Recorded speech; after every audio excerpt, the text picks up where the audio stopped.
Good morning, Your Highness. Getting in some early training, huh? Oh, it's not too terribly early. And what about you? Oh, I'm just going for my morning walk. Hey, maybe you'd like to join me. It's a great way to start the day. Morning walk? Funny. Gustav always kept the same habit. You really do remind me of your father, Annette. I hear that a lot. Father was always busy with work, so he wasn't around much. But when he was home, he'd often take me with him for his walks. Annette, something's been weighing on me. Something I've done terribly wrong. Your father, he worked tirelessly. I don't know if I ever saw him take a rest. I feel as though, in a way, we stole him from you. I'll admit it was a bit lonely growing up. But I understand. Father loved his work. No one ever doubted that. Actually, I've been thinking recently that I'd like to talk to you more, Your Highness. Oh? Any reason in particular? Father was a man of few words, both with myself and my mother. But sometimes he would tell me about you. So, you don't really feel like a stranger to me. In a way, it's like I've known you for a long time. Almost as though you're my big brother. Your big brother? Oh, I'm so sorry. I don't know why I let that slip out. That was rude of me. No, nonsense. I promise you, I don't mind at all. It's certain that my days would have been filled with more fun if I'd had a little sister like you. What kind of things did Gustav tell you about me? I'd love to hear more on this topic. Do you really want to know? Well, for one, he used to tell this story about when you were a child and... You know what? Never mind. I have a bad feeling about where this is going. How about you forget we had this talk altogether? And don't mention it to anyone. Your Highness, I have a little favor to ask of you. Of course. How may I be of assistance? Well, I was hoping you could tell me about my father. I imagine he was a very different man at home than he was at work. Ah, so you wish to hear about the Gustav that I knew. As you know, he was a knight who served the royal family since my grandfather's reign. To me, he was a teacher of martial arts and tactics. He was someone I depended on since I was a small child. But he was also a very stern and strict instructor. That doesn't surprise me. He was much the same at home.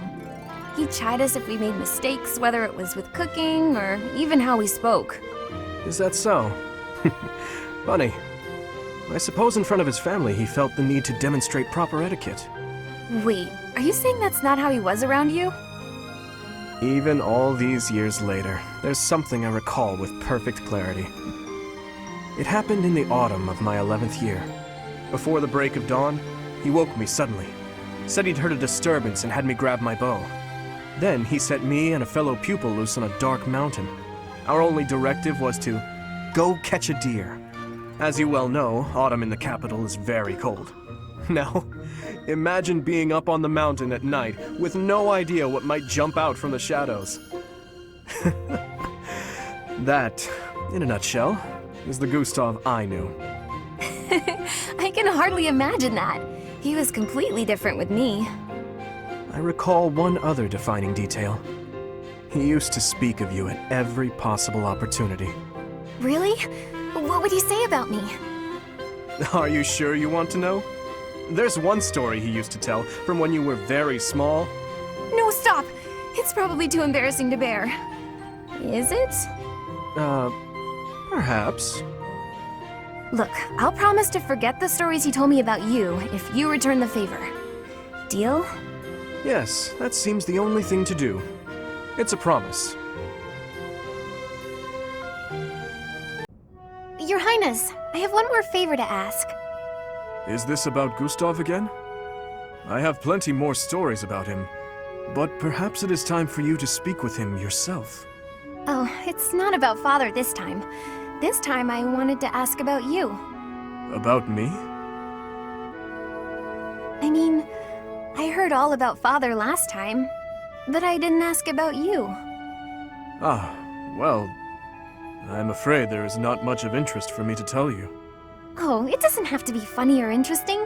That's not why I'm asking.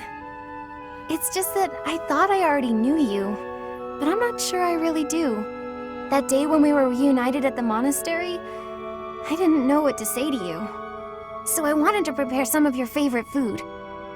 I thought maybe if you ate something that you liked, you'd cheer up a little. But when I got to the kitchen, I realized I didn't even know what you like to eat. I see. Well, it's a little hard to say what my favorite is. I just don't really have any strong feelings about food. That said, you're pretty keen on sweet things, right, Annette? Yes, that's right. I'm at my happiest when I'm digging into a sweet treat. Oh, did you know there's a famous sweets shop in the capital? Yes. It often had long lines outside, didn't it? The castle guards often spoke of it. The sweets were so good. They cost a fortune, but I loved them.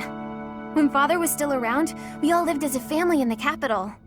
Since then, I've had them only a few times. How I'd love to taste them again.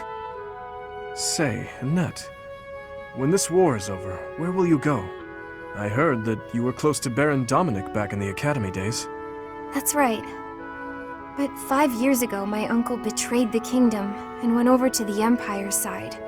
I reconnected with Father, so I'd like to live with my family again, in the capital.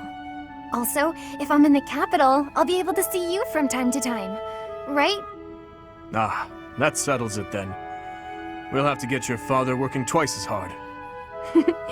Father's at a ripe old age now. I'd appreciate it if you didn't work him too hard. Oh, of course. I will keep that in mind. Your Highness, thank you for everything. This is sudden. Why so formal?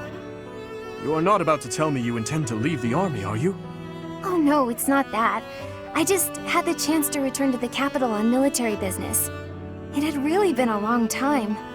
Life's pretty hard there right now, but its old vitality seems to be returning bit by bit. If it wasn't for you, I'm sure things wouldn't be looking so promising. So... Come now, no need to exaggerate. Do not forget that I abandoned them and fled once as well. You had no choice. If you had remained in the capital, you would have been killed. If you keep thinking so dark and gloomy, you're gonna end up looking just like Father. Annette, you probably do not realize, but over those 5 years, I took many lives. I slaughtered generals and officials alike with brutality you would scarcely think a human was capable of. And as I have intensified my fight with the Empire, how many people have fallen in the capital? My hands are already dripping with blood. I cannot be forgiven. You really are a lot more like Father than I am. Before Father left us, he used to say similar things. I don't want you to end up like him. So, I've been thinking, when this war is over, I was wondering whether I could help you with your work. Of course, I don't know how much I'd be able to support a king. What are you saying? If I leave you to your own devices, you'll forget how to laugh. We can't have that. You won't be able to do what you have to do with such a miserable look on your face. So, if you'll have me, I'd like to stay by your side. If you're sad or suffering, I'll just starve you until you muster a smile. Starve me? Hey, you weren't supposed to laugh at that part. I thought a lot about this. Sorry, I could not help myself. Certainly with you around, I will not have any cause to frown. By all means, join me, Annette. And never lose that sweet smile of yours. Yes, I promise.